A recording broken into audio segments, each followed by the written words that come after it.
وأحسن منك لم تر قط عيني وأجمل منك لم تلد النساء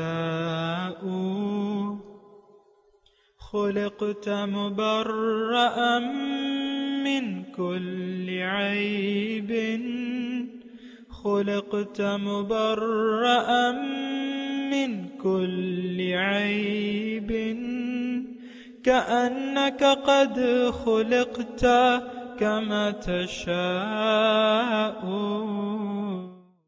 كتاب أنزلناه إليك مبارك ليدبروا آياته وليتذكر أولو الألباب. یہ کتاب برکت والی ہے جسے ہم نے آپ کی طرف نازل فرمایا ہے تاکہ دانش مند لوگ اس کی آیتوں میں غور و فکر کریں اور نصیحت حاصل کریں. اللہم صلی علی سیدنا محمد وعلی آل سیدنا محمد بعدد کل ذرۃ مئۃ الف الف مرۃ. سامعین و ناظرین کرام، السلام علیکم ورحمۃ اللہ وبرکاتہ. سامعین کرام، سورہ سجدہ آیت نمبر 1 حصہ اول. سامعین کرام، آج کے درس کا موضوع کیا ہم لوگ تاریکی میں ہیں. اس کے ساتھ سامعین کرام آج کے سبق کا آغاز کرتے ہیں. سب سے پہلے گزشتہ سبق کا اعادہ ہوگا. یا ایھا الناس اتقوا ربکم واخشوا یوما لا یجزی والد عن ولده ولا مولود هو جاز عن والده شيئا ان وعد الله حق فلا تغرنكم الحياة الدنيا ولا يغرنكم بالله الغرور. اے لوگو، اپنے رب سے ڈرو اور اس دن سے ڈرو جس دن کوئی باپ اپنے بیٹے کی طرف سے بدلہ نہیں دے سکے گا اور نہ کوئی ایسا فرزند ہوگا جو اپنے والد کی طرف سے کچھ بھی بدلہ دینے والا ہو. بے شک اللہ کا وعدہ سچا ہے، سو دنیا کی زندگی تمہیں ہرگز دھوکے میں نہ ڈال دے اور نہ ہی فریب دینے والا شیطان تمہیں اللہ کے بارے میں دھوکے میں ڈال دے. ان اللہ عنده علم الساعة وينزل الغيث ويعلم ما في الأرحام وما تدري نفس ماذا تكسب غدا وما تدري نفس بأي أرض تموت ان اللہ علیم خبیر. بے شک اللہ ہی کے پاس قیامت کا علم ہے اور وہی بارش اتارتا ہے اور جو کچھ رحموں میں ہے وہ جانتا ہے، اور کوئی شخص یہ نہیں جانتا کہ وہ کل کیا عمل کمائے گا، اور نہ کوئی شخص یہ جانتا ہے کہ وہ کس سرزمین پر مرے گا. بے شک اللہ خوب جاننے والا ہے، خبر رکھنے والا ہے، یعنی علیم بالذات ہے اور خبیر للغیر ہے. از خود ہر شے کا علم رکھتا ہے اور جسے پسند فرمائے باخبر بھی کر دیتا ہے. سامعین کرام، سورہ سجدہ آیت نمبر 1. لفظی ترجمہ الف لام میم. اللہ تعالیٰ اس کے معنی بہتر جانتے ہیں. تنزیل الکتاب لا ریب فیہ من رب العالمین، یہ نازل کرتا کتاب ہے لا ریب فیہ جس میں کوئی شک نہیں، من رب العالمین تمام جہانوں کے پروردگار کی طرف سے ہے.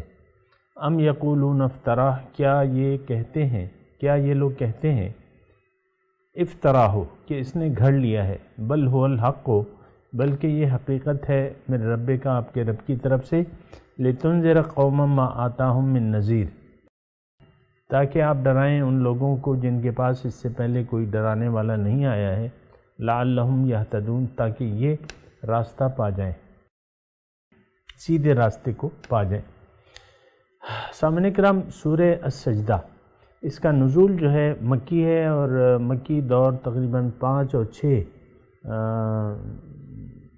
نبوی، یہ اس کا شان نزول ہے۔ اور اس کے مضامین سامعین کرام وہی 3 بنیادی مضامین جو قرآن کے ہیں، اور یہ آپ کو معلوم ہے کہ مکی صورتیں اکثر یہ 3 ہی مباحث ہیں اس میں اکثر۔ معاشرہ چونکہ مدینہ میں جا کے بنے گا، احکامات کی وہاں ضرورت ہوگی، یہاں ابتدائی جو پیغام ہے وہ دیا جا رہا ہے۔ اور آپ دیکھیں کہ ہم تو اعمال پہ زیادہ توجہ کرتے ہیں لیکن عقیدے پہ توجہ نہیں کرتے۔ اصل جو چیز ہے نا سامعین کرام، وہ عقیدہ ہے، عقیدہ ہے۔ ہمارے جو اعمال ہیں، اس بات کو کہنے میں مجھے کوئی باک نہیں ہے کہ ہمارے اعمال روایتی ہیں اور پیدائشی ہیں۔ ہمارا اسلام، ہمیں جو اللہ تعالیٰ نے اسلام دیا ہے، یا یعنی جس اسلام پہ ہیں اس پہ ہم نے غور و فکر نہیں کیا۔ یہ بات تو آپ مانتے ہوں گے۔ اب دیکھیں ہماری نسل جو ہم خود، میں مطلب یہ ہے کہ میں خود، اور پھر جو تمام نسلیں ہماری چلی آ رہی ہیں، یعنی قرآن کی روح کو کوئی نہیں جانتا، یعنی اکثریت نہیں جانتی، اور نہ اس کو جاننا چاہتی ہے۔ اپنے اسلام جو ہم جس اسلام کے نام لیوا ہیں، جس پیغمبر کے ہم امتی ہیں، جس اللہ تعالیٰ کی توحید کے ہم قائل ہیں، تو یہ سارا روایتی ہے سلسلہ۔ حقیقت میں توحید کا معنی کیا ہے، کلمہ طیبہ کا مطلب کیا ہے، اور حضور صلی اللہ علیہ وسلم کی حقیقت میں دعوت کیا ہے، یہ ساری باتیں ہم نہیں جانتے۔ یہ روایتی ہیں، ہم نے کتابوں میں پڑھ لی ہیں۔ زندگی کا مقصد کیا ہے وہ بھی ہم نے کتابوں میں پڑھا ہے، اس پہ ہم نے غور نہیں کیا۔ مثال کے طور پہ ہم کہتے ہیں ما خلقت الجن والانس الا لیعبدون، کہ زندگی کا مقصد عبادت ہے، تو وہ دلیل میں یہ آیت لاتے ہیں، حالانکہ دیکھیں عبادت جو ہے وہ ہماری ضرورت ہے، مقصود ہمارا اللہ ہے۔ عبادت اللہ کی بندگی یہ ایک ذریعہ ہے، یہ ایک ضرورت ہے، لیکن یہ حقائق ہم نہ جانتے ہیں، نہ جاننے کے لیے تیار ہیں۔ اس کی وجہ کیا ہے؟ اس کی وجہ یہ ہے کہ ہم ظاہری دنیا کو اصل سمجھ بیٹھے ہیں، اور ہمارے معاشرے نے، جن لوگوں کے درمیان ہم رہ رہے ہیں، میں پاکستان کی بات کر رہا ہوں، تو یہ ہمارا یعنی پیدائشی ایک روایتی اسلامی معاشرہ کہلاتا ہے، لیکن ہمارے کام، ہمارے خیالات، ہمارے جو یقین ہے زندگی کے متعلق، وہ سرے سے قرآنی تعلیمات کے متضاد ہے، الٹ ہے اس کے۔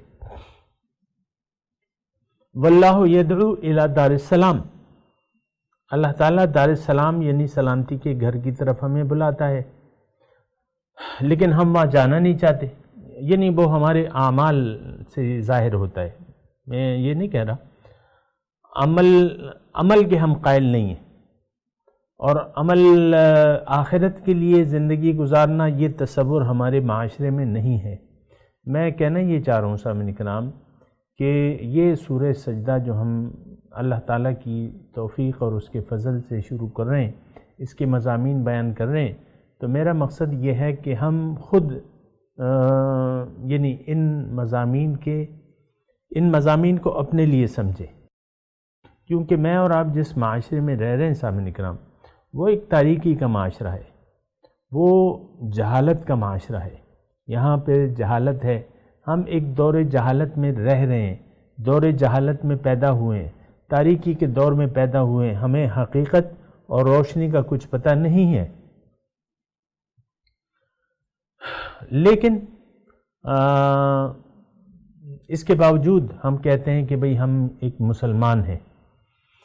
آپ کے بڑے بڑے سیاسی لیڈر جب تقریر شروع کرتے ہیں تو ایاک نعبد و ایاک نستعین سورہ فاتحہ کی ابتدائی آیت پڑھتے ہیں، اہدنا صراط المستقیم، یہ پڑھتے ہیں شروع میں. لیکن بات یہ ہے، دیکھیں میرا کسی نہ سیاسی فرقے سے کوئی تعلق ہے نہ مذہبی، یہ بات نوٹ کر لیں. اللہ تعالیٰ کی رضا کے لیے آپ سے میں مخاطب ہوں اور میرا مقصد خیر خواہی ہے، اور کسی پر نکتہ چینی کرنا یہ میرا ہرگز مقصود نہیں ہے. میرا مقصد خیر خواہی ہے یا اصلاح احوال ہے. جیسے کہ قرآن کی ایک آیت ہے، ان اريد الا الاصلاح ما استطعت وما توفیقی الا باللہ علیہ توکلت والیہ انیب او کما قال. یہ ایک پیغمبر کے الفاظ ہیں کہ پیغمبر کہتے ہیں کہ ان اريد الا الاصلاح ما استطعت، میں تو اصلاح چاہتا ہوں جتنی بھی میری طاقت ہے، اور اللہ ہی پہ ہمارا بھروسہ ہے، اسی کی طرف ہم رجوع کرتے ہیں. تو یہ ایک بات نوٹ کر لیں میرے بارے میں کہ میرے کوئی اغراض نہیں ہے، نہ سیاست کے حساب سے، نہ اس لیے کہ کوئی مجھے علامہ کہے یا یہ کہے یا وہ کہے، تو ایسی بات نہیں ہے. تو ان تمام باتوں سے کہنے کا میرا مقصد یہ ہے کہ جب میں خیر خواہی کے جذبے سے ایک بات کر رہا ہوں تو آپ کو بھی پھر یعنی ہر قسم کے تعصبات سے بالاتر ہو کے بات کرنی چاہیے.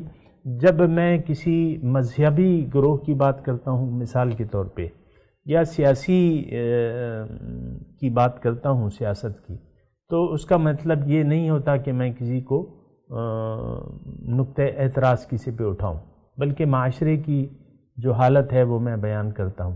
تو سامعین کرام، یہ جو ہم سورہ سجدہ کی آیات پڑھ رہے،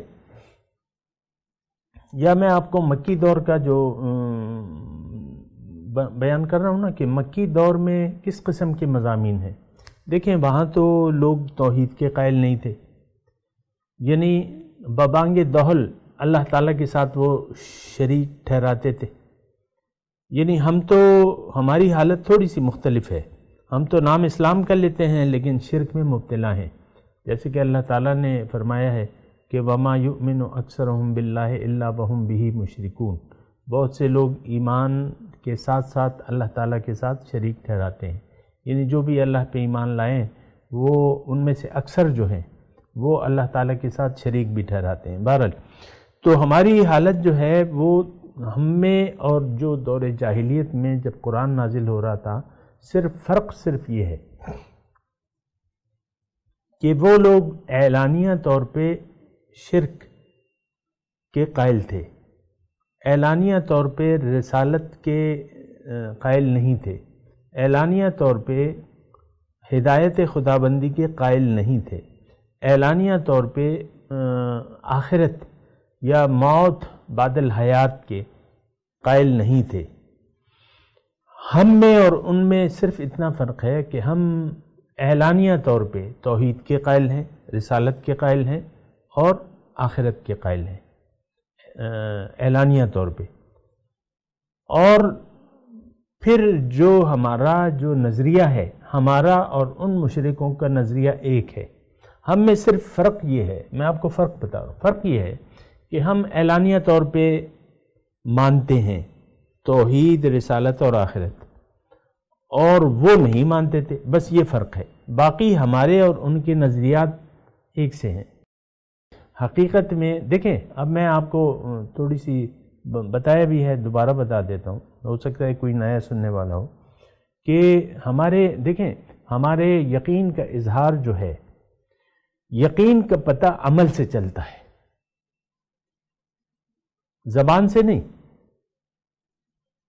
نہیں. ایک آدمی آپ سے ملتا ہے تو وہ بہت خوبصورت ہے، لیکن جب وہ بات کرتا ہے یا کچھ اعمال آپ کے سامنے آتے ہیں تو پھر آپ کو اس کی سوچ کا پتہ چلتا ہے. تو انسان کی سوچ کا پتہ اس کے اعمال سے لگتا ہے. ہمارا جو قومی اعمال ہیں، یعنی جو طرز زندگی ہے، جو طرز حیات ہے، جس طریقے سے ہم زندگی گزار رہے ہیں اپنی زندگی، اس سے یعنی وہ اس میں توحید نہیں ہے، رسالت نہیں ہے اور آخرت نہیں ہے، یعنی اس یقین کا اظہار ہمارے اعمال سے نہیں ہوتا۔ اگر کوئی کہے کہ میرا تو یقین ہے تو لیکن اس کا اظہار آپ کے اعمال سے نہیں ہو رہا، آپ کے اعمال سے یوں لگ رہا ہے کہ آپ شرک کے قائل ہیں، آپ قرآن کی ہدایت لینے کے قائل نہیں ہیں کہ آپ قرآن سے ہدایت لیں، چومنے کے قائل ہیں آپ، اور آخرت، جنت، دوزخ، حساب کتاب، نو، اس کے ہم قائل نہیں ہیں۔ ہم تو یعنی اس لحاظ سے تیاری کر ہی نہیں رہے نا، بس یہ تھوڑا سا فرق میں نے آپ کو بتا دیا، تو آپ کو اب اس سارے جو بیانیہ ہے میرا، اس سے کیا ہے، اس سے میرا مقصد یہ ہے کہ جو سورہ سجدہ ہے جن حالات میں نازل ہوئی ہے،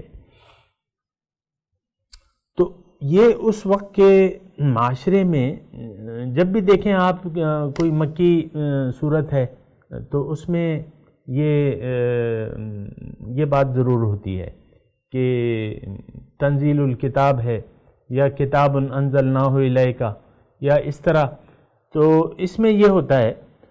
لیکن پھر میں اپنی بات کو کاٹ کے میں دوبارہ آپ کو یہ کہوں گا کہ ہمیں ضرورت ہے کہ ہم توحید کے دل سے قائل ہو جائیں کہ اللہ تعالیٰ وحدہ لا شریک ہے، اس کے سوا نہ کوئی مقصود ہے، نہ محبوب ہے، نہ مطلوب ہے، ایک یہ اس کے ہم قائل ہو جائیں۔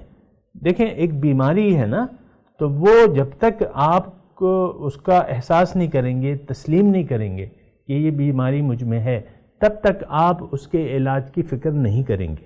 یہ ایک عام مضمون ہے۔ بعض بیماریاں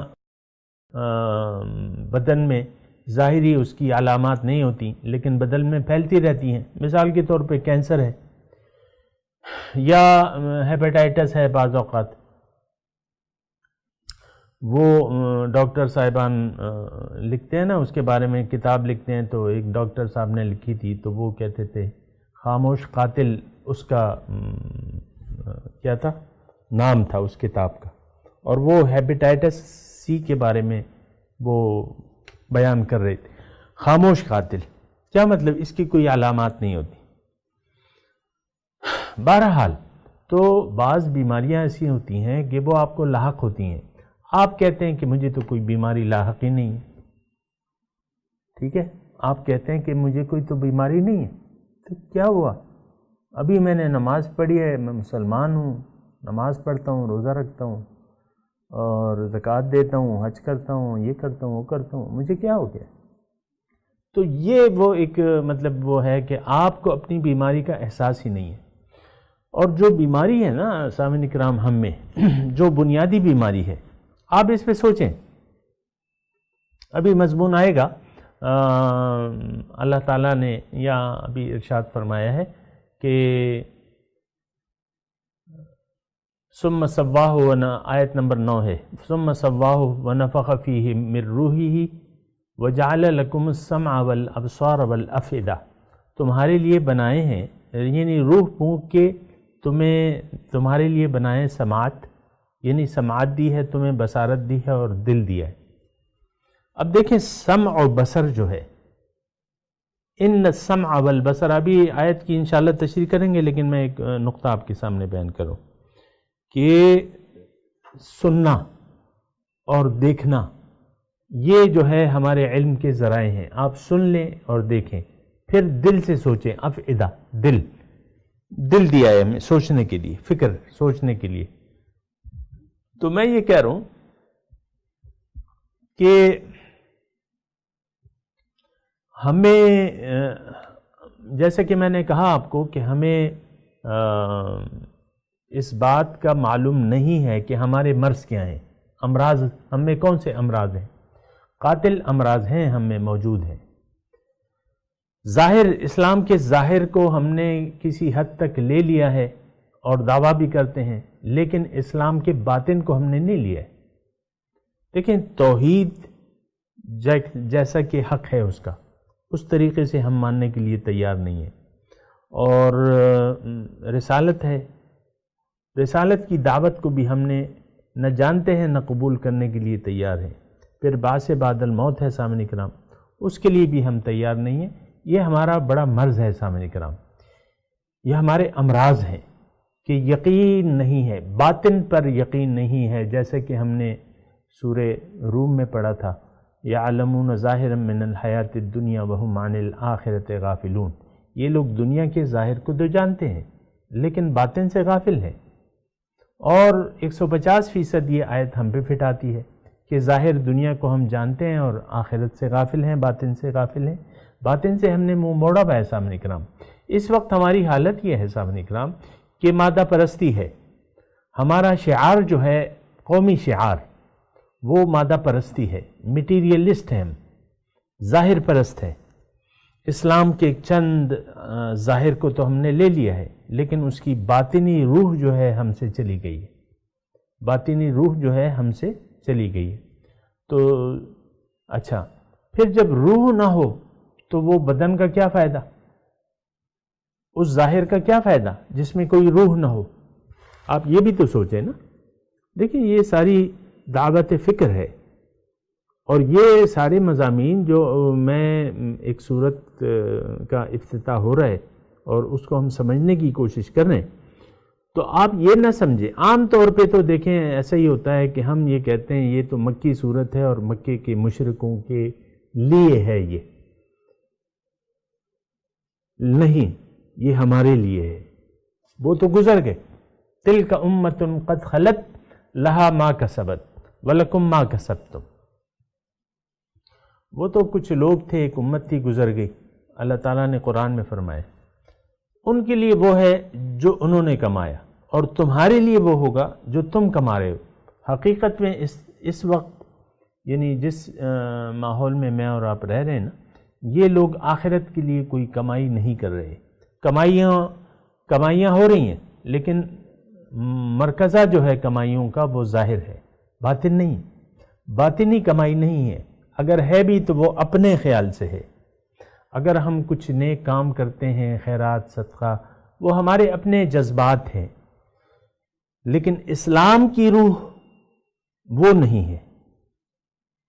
تو بہرحال میں خلاصہ مضمون کا یہ ہے کہ یہ ہم سورت پڑھنے والے ہیں، اس کا افتتاح ہو رہا ہے، تو اس کے مضامین کو عین اپنے لیے آپ تصور کریں۔ اب میں اللہ تعالیٰ کی توفیق سے اس کا آغاز کرتا ہوں۔ الف لام میم آپ کو میں نے بتایا کہ اللہ تعالیٰ معنی بہتر جانتے ہیں۔ تنزیل الکتاب لا ریب فیہ من رب العالمین۔ اب یہ صورت چونکہ شروع ہو رہی ہے، تھوڑا سا اس کا تمہیدی مضمون ہے کہ اس کا مدعا کیا ہے۔ تو مدعا میں نے آپ کو بیان کر دیا کہ یہ مکے کی شان نزول، مطلب مکے کے حالات کے مطابق، اور وہاں حالات کیا تھے کہ لوگ توحید، رسالت اور کتاب اور آخرت اس کے قائل نہیں تھے۔ قرآن کو مثال کے طور پہ وہ کہتے تھے کہ ام یقولون افتراہ، کیا یہ کہتے ہیں کہ اس نے گھڑ لیا ہے۔ یعنی اب مثال کے طور پہ اب دیکھیں، ایک قسم کا ہم بھی قرآن کو معاذ اللہ، نعوذ باللہ، ہم گھڑا ہوا سمجھتے ہیں۔ اللہ کا کلام تو بہت اہمیت کا حامل ہونا چاہیے، ہمارے نظر میں اہمیت نہیں ہے اس کی، جس طرح مشرکین مکہ کی نظر میں اس کی اہمیت نہیں تھی۔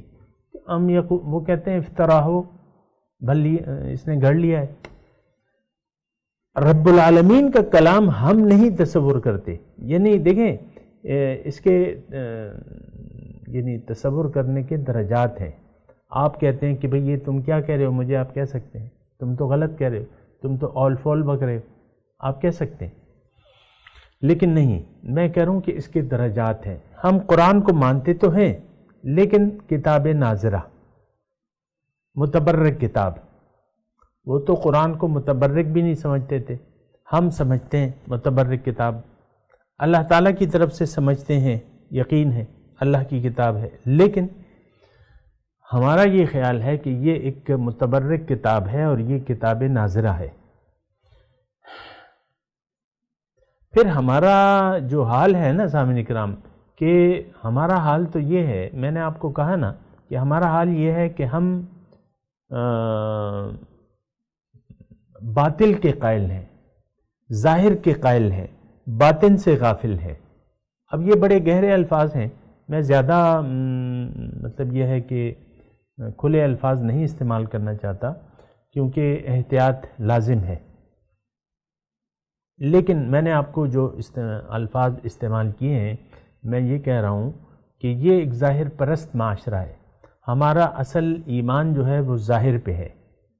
اچھا، گزشتہ صورت میں ایک بہترین یعنی اس کے ساتھ ایک بہترین ربط ہے اور وہ میں آپ کو بتاتا ہوں۔ آیت نمبر 33 میں ہم نے پڑھا ہے، یا ایھا الناس اتقوا ربکم واخشوا یوما لا یجزی والد عن ولد ولا مولود هو جاز عن والدہ شیئا۔ اے لوگو، اب لوگ تو ہم بھی ہیں، یہ نہ سمجھ لوگ تو ہم بھی ہیں، قیامت تک بھی جو لوگ ہیں ان کے لیے آیت ہے۔ حکم کیا ہے؟ اتقوا ربکم، اپنے رب کی ناراضگی سے ڈرو، اپنے رب کے عذاب سے ڈرو، وخشو، اور ڈرو اس دن سے جب والد اپنے بیٹے کے کچھ کام نہیں آئے گا اور بیٹا اپنے والد کے کچھ بھی کام نہیں آئے گا، اور اللہ کا وعدہ سچا ہے۔ ان وعد اللہ حق، دیکھیں اللہ تعالیٰ کے وعدے میں نے اس وقت بھی آپ کو کہا تھا، لیکن میں ابھی آپ کو کہہ رہا ہوں کہ اللہ تعالیٰ کا بنیادی وعدہ یہ ہے کہ یہ اے انسان، یہ دنیا جو ہے یہ ایک آزمائش ہے، ابتلا ہے، آزمائش ہے۔ تمہارا جزا، تمہارا دنیا میں زندگی گزارنے کا بدلہ، تمہیں نتیجہ یہاں نہیں آتا، یہاں تمہیں نہیں ملے گا، اس کے لیے ایک اور جگہ ہے۔ یہ ایک بنیادی بات ہے کہ نتیجہ جو ہے، دیکھیں دنیا جو ہے دارالعمل ہے، ہم تو سمجھتے ہیں، ہم جو سمجھتے ہیں وہ ذرا مختلف بات ہے۔ ہم یہ سمجھتے ہیں، میں نے آپ کو جیسے کہا کہ ہم تو ظاہر پرست لوگ ہیں، ظاہر ہی ہمارا اوڑھنا بچھونا ہے، ظاہر میں جو کامیاب ہو گیا ہم اس کو کامیاب سمجھتے ہیں۔ جس کا بانڈ نمبر بڑا لگ گیا تو اس کے وہ کہتا ہے میرے دل در تو دور ہو گئے، اور خوشخبری، اور پھر وہ بڑا خوش ہوتا ہے، یعنی ظاہر پہ ہم خوش ہوتے ہیں۔ یہ بانڈ نمبر میں اس لیے کہہ رہا ہوں کہ آپ ہو سکتا ہے کسی کی تجارت میں لکی ہو جائے، کاروبار شروع کرے اور شروع کرتے ہی کارخانہ پروڈکشن شروع کرے اور وہ ہاتھوں ہاتھ لے لی جائے، یا مثال کے طور پہ آپ نے تعلیم حاصل کر لی، اونچی نوکری آپ کو مل گئی فوراً، تو وہ بہت خوش ہوتے۔ تو دنیا پہ ہم لوگ خوش ہوتے ہیں، دنیا ظاہر پہ ہم خوش ہوتے ہیں، کیوں کہ ہم دھوکہ کھا چکے ہیں اس میں۔ فَلَا تَغُرَّنَّكُمُ الْحَيَاةُ الدُّنْيَا ہے نا آیت نمبر 33 میں، کہ تمہیں دنیا کی زندگی دھوکے میں نہ ڈال لے۔ دنیا کی زندگی میں تو ہم دھوکے میں پڑ گئے، تو یہ چیز ہے۔ اور دوسرا لَا يَغُرَّنَّكُمْ بِاللَّهِ الْغَرُورُ، اور دھوکہ دینے والا تمہیں دھوکے میں نہ ڈال لے، اور وہ بھی ہم پڑھ چکے ہیں۔ نفس جو ہے، ہم تو نفس امارہ کو روزانہ پانی دے رہے ہیں، اس کی خواہشات کو پورا کرنے میں لگے ہوئے ہیں کہ نہیں لگے ہوئے، خواہشات نفس کو۔ تو ظاہر ہے ساری دنیا ہماری، ساری زندگی ہماری اس بات کا بین ثبوت ہے کہ ہم من چاہی زندگی گزار رہے ہیں اور گزارنا چاہتے ہیں۔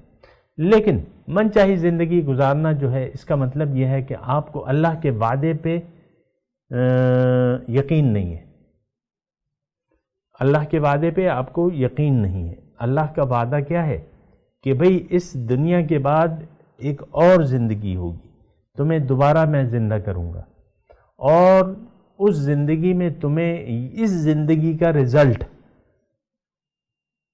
پتہ چلے گا، کامیابی یا ناکامیابی کا۔ اللہ تعالیٰ تو یہ فرما رہے ہیں، اللہ تعالیٰ فرما رہے ہیں سورہ تغابن میں کہ یوم یجمعکم لیوم الجمع ذالک یوم التغابن، جس دن وہ تمہیں جمع کرے گا، جمع کرنے والے دن، وہ غبن، نفع و نقصان کا دن وہ ہوگا، یعنی اس دن تمہیں اپنے فائدہ و نقصان کا پتہ چلے گا۔ ذالک یوم التغابن۔ تو بہرحال یہ ساری باتیں ہیں سامعین کرام، اور بات چیت ابھی جاری ہے۔ ابھی میں آپ سے کہتا ہوں کہ میں تھوڑی سی تبرک کے لیے تلاوت کرتا ہوں، میرے ساتھ دہرائیے۔ اعوذ باللہ من الشیطان الرجیم، بسم اللہ الرحمن الرحیم، الف لام میم، تنزیل الکتاب لا ریب فیہ من رب العالمین۔ ترجمہ سنا دیجیے۔ تنزیل الکتاب لا ریب فیہ من رب العالمین۔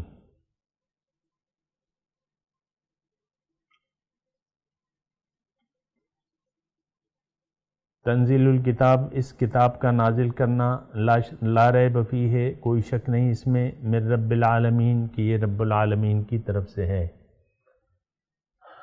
اب ان آیات کی تلاوت اور ترجمہ۔ بسم اللہ الرحمن الرحیم۔ In the name of God, the gracious, the merciful. الف لام میم۔ Aleph, Lam, Meme. تنزيل الكتاب لا ريب فيه من رب العالمين۔